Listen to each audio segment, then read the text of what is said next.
बरोबर आहे. मॅग्नेट कशा म्हणायचं, लोखंड आणि लोखंडयुक्त पदार्थाला आकर्षण करून देतो व टांगला असता दक्षिण उत्तर काय होतं, स्थिर असते. याला काय म्हणायचं, चुंबक असं म्हणतो आपण. बरोबर आहे का? हे चुंबकाचे गुणधर्म बघा. चुंबकामध्ये जी शक्ती असते चुंबकाची, एन पोल आणि एस पोल या साईडला असते चुंबकाची शक्ती. बघा या साईडला चिटकला का, हा चिटक एस पोल इकडे बघा साईडलाच एन पोल आणि एस पोल.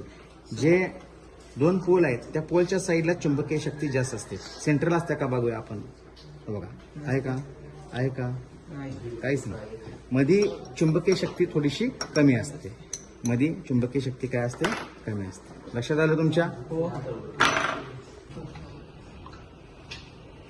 याच्यामध्ये एन आणि एस हे दोन पोल असतात. काय असतात, एन आणि एस हे दोन पोल आहेत. बरोबर आहे का? आता याचे गुणधर्म पाहत असताना बघा, हा लोखंड आणि लोखंडयुक्त पदार्थाला काय करतो, आकर्षण करून देतो.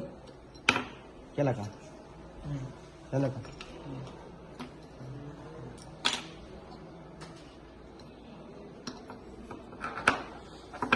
लक्षात येते का बघा तुमच्या, अशा टाकला बरोबर.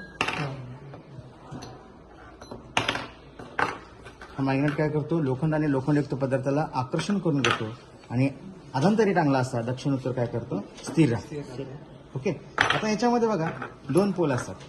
दोन सारख्या पोलला काय करतं, अपसरण करतं, म्हणजे रिपल्शन करतं. दोन सारखं पोल इथं बघतो, इथं बघा हे एस आणि एस पोल मागं जातो बघा.